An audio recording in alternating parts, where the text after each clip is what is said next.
Salut à tous, aujourd'hui on va parler de truck de manière générale et des petites pièces telles que bushing, pivot cup, washers et tout le bordel là, où on ne trouve pas assez d'informations en français. Du coup, on balance le générique et je vous explique tout ça.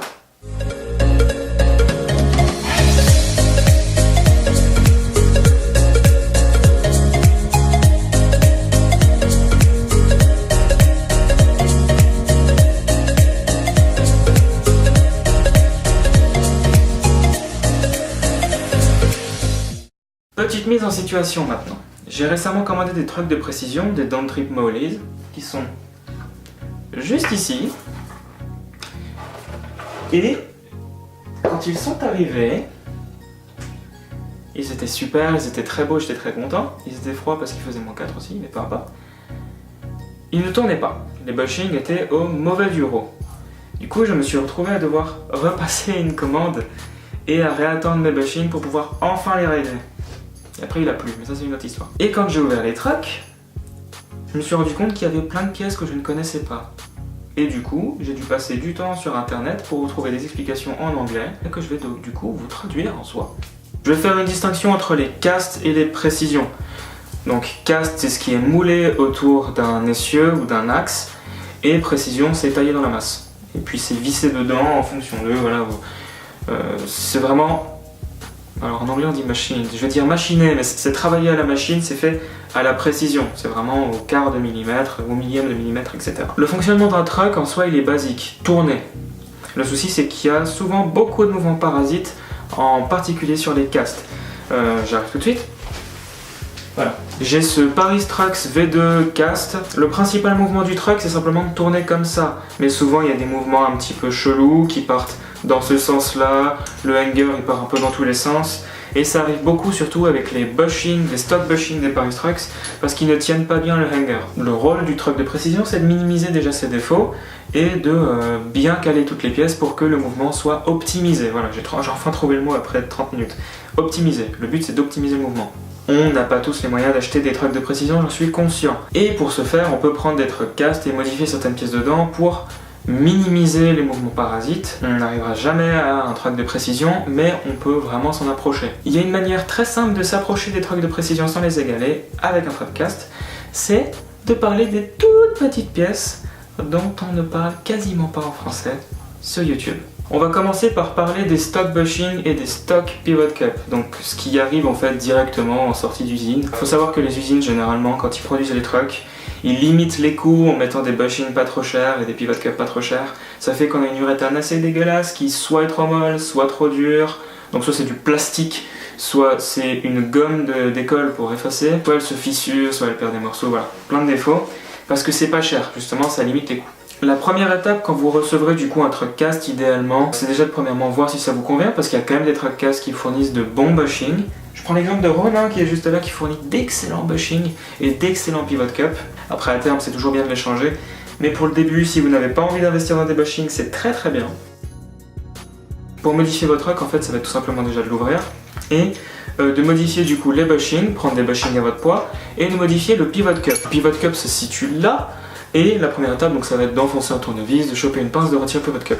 Croyez-moi, tous les moyens sont bons pour enlever cette saleté de pivot cup.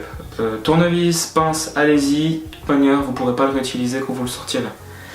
Vous allez le jeter, donc voilà. De là, vous allez aller sur un site internet ou sur votre SketchUp favori, de préférence votre SketchUp favori, et vous allez voir, espérons-le, plein de pivot cup. Et là, vous allez être perdu. C'est là que j'entre en jeu. Premier truc à savoir sur les pivot cup justement, c'est qu'ils fonctionnent de la même manière que les roues en ce qui concerne le duromètre. C'est-à-dire que un duro élevé pour un pivot cup, c'est un pivot cup dur, et un duro bas pour un pivot cup, c'est un pivot cup mou. Maintenant, qu'est-ce que je dois prendre? Le pivot cup, c'est ce qui est à la base de votre hanger, c'est ce qui va du coup minimiser les mouvements sur les côtés pour vraiment axer une rotation stable et normale du truck. Un pivot cup dur ne va pas bloquer les vibrations de la route quand vous roulez ou quand vous tournez. Un pivot cup mou le fera. Par contre, avec un peu de vitesse et dans des virages assez serrés, un pivot cup mou va moins tenir la route, va plus s'écraser et le hanger va un petit peu se déporter. Alors qu'un pivot cup dur gardera son point fixe de rotation et sera ultra stable et vous permettra d'avoir du coup un virage ultra précis. Généralement du coup on va dire que pour le cruising, le dancing et le freestyle, c'est pas trop mal d'avoir un pivot cup mou vu que c'est confortable, qu'il y a moins de vibration. Pivot cup dur n'est pas exclu, vous pouvez en prendre un aussi. Et généralement pour ce qui est freeride DH, on prend ce qui est plutôt dur. Passons maintenant à la deuxième pièce en uréthane qui est modifiable du track, vous l'aurez deviné, c'est le bushing. Alors je ne vais pas vous donner toutes les formes de bushing, toutes les fonctions, toutes les configurations possibles parce que premièrement je ne m'y connais pas tant que ça, j'apprends tout autant que vous. Et deuxièmement parce que ça prendrait putain de 2 heures, voilà, aussi simplement que ça. Du coup, le plus important je pense que vous devriez savoir ce sont les formes de base de bushing, donc Eliminator, Stepped Barrel, Barrel et Cone. Voilà, ce sont les formes générales qu'on trouve le plus souvent, sauf erreur, vous corrigerez. L'Eliminator c'est quoi? C'est un barrel avec un autre barrel autour, du coup l'avantage c'est que ça va vous donner un max de stabilité mais ça va pas vous permettre de tourner. C'est très utilisé en DH, moi j'en utilise pas parce que je fais pas de DH ultra vénère, je fais juste du freeride. Pensez du coup c'est max stabilité. Généralement ça se met, attention arrive deux notions, roadside ou boardside. Généralement le Eliminator se met boardside, du coup le truc est à l'envers, la planche est là, ça va se mettre ici, donc ça va se mettre du côté du base plate. Roadside c'est l'autre, c'est ce qui est le plus proche de la route en fait. L'Eliminator se met côté boardside, très souvent. J'ai jamais vu personne rider avec 2 Eliminators, en tout cas ça doit être quelqu'un qui n'aime pas beaucoup tourner s'il fait ça, ou qui a juste envie d'être méga stable en soi. Deuxième truc maintenant, ce sont les stepped barrels. C'est un barrel, aussi simple que ça, sauf qu'en fait il y a un petit truc de cône entre guillemets. Il y a un côté du barrel où il n'y a pas d'indentation et il y en a un autre où il y en a une. Ça fait en fait que le bushing se met dans les deux sens. Si vous voulez un bushing plus stable, vous allez caler la partie en fait avec l'indentation contre le hanger. Et si vous voulez un bushing qui tourne plus, vous allez mettre la partie sans l'indentation qui se met contre le hanger, comme ça vous tournera plus. Passons maintenant au barrel classique, donc c'est juste un bushing qui a plus de stabilité qu'un cône, qui est très utilisé en freeride et DH. D'ailleurs, j'ai des barrels là-dessus, j'ai des barrels là-dessus, double barrel au cas où. Retenez juste qu'un barrel ça a plus de stabilité qu'un cône. Et maintenant le cône, c'est simplement un cône, c'est-à-dire que ça tourne bien. C'est très utilisé pour les cruisers, au cas où. Je ne vais pas m'avancer plus loin sur les bushings parce que j'en ai déjà beaucoup trop parlé, puis vu que je vous donne pas de charte de poids parce qu'elles sont toutes différentes et qu'il n'y a pas de uréthane pareil, là faut vraiment essayer en fait. C'est triste à dire mais vous allez devoir dépenser quand même un petit peu d'argent pour tester des trucs parce que tout le monde est différent, puis c'est vraiment de la préférence. Là c'est vraiment très perso. Moi je sais que perso, pour mon poids, devrait me permettre de rider du 85-88 chez Venom et j'ai tendance à rider du 85 et si je m'écoutais j'irais même encore un petit peu en dessous en fait. Du coup voilà, c'est très perso. Et après voilà, vous pouvez faire des combos de bushing, genre plus dur côté boardside, plus mou côté roadside ou l'inverse. Voilà, il y en a pour tous les goûts, d'accord? Parlons maintenant de ce qui m'a le plus surpris quand j'ai ouvert mon truck de précision. Vous en trouverez aussi chez les Rogue Cast, sauf erreur, c'est une autre marque de truck. C'est l'insert bushing, c'est un bushing d'insertion. Donc c'est un troisième petit bushing tout fin qui se met contre le hanger, enfin qui se cale dedans en fait. Et ça va avoir un impact assez important quand même sur le ride. C'est de l'uréthane, ça réagit encore au même fonctionnement que le duromètre. Duro élevé c'est dur, duro bas c'est bon. Si vous avez un insert bushing qui est dur, ça va réagir de la même manière qu'un truck qu'on n'a pas. Alors, pas exactement, mais je veux dire ça va être dur. Un insert bushing qui est mou, votre truck il va un petit peu plus plier, il va avoir une zone grise de rotation, c'est-à-dire que vous savez pas trop, vous allez avoir un petit peu plus de marge. Si vous foirez un slide et que vous êtes sur le côté de la raccroche, peut-être que le truck il va sur les bons jours, il va se mettre de l'autre côté pour que vous puissiez slider par exemple. Un insert bushing mou, ça va être beaucoup plus utilisé en freeride par exemple, parce que vous faites des stand-up, vous allez peut-être un petit peu foirer la raccroche. Du coup, c'est bien que le truck il soit un petit peu clément. Voilà, c'est plus clément, c'est plus doux. Un insert bushing qui est dur, c'est très utilisé en DH par exemple, parce que déjà si tu as foiré la raccroche, nique-toi, tu finis sur le goudron. Mais c'est surtout parce que vous pourrez du coup avoir un virage qui est ultra précis. Le truck il va pas vous faire faux bond si vous êtes couché dans un virage, à aller légèrement de l'autre côté, à vibrer ou à perdre de l'appui, je dirais. Dites-vous que insert bushing dur c'est très opté DH et insert bushing mou c'est très opté freeride. Pensez bien que tous les truck cast ils sont faits en alu et il n'y a pas d'insert bushing, c'est-à-dire que c'est C'est pour ça justement qu'on sent la raccroche quand on débute, hein, au cas où. Et d'ailleurs, il n'y en a pas sur Ronin des inserts, et il n'y en a, bon, pas sur Paris, mais Paris, voilà, ok, pareil pour Caliber. Mais par exemple, là-dessus, chez Rogue ou chez Don't Trip, le fait d'en avoir, ça peut aider un petit peu votre freeride, ça peut être plus agréable, et ça peut faciliter vos slides avant tout, voilà.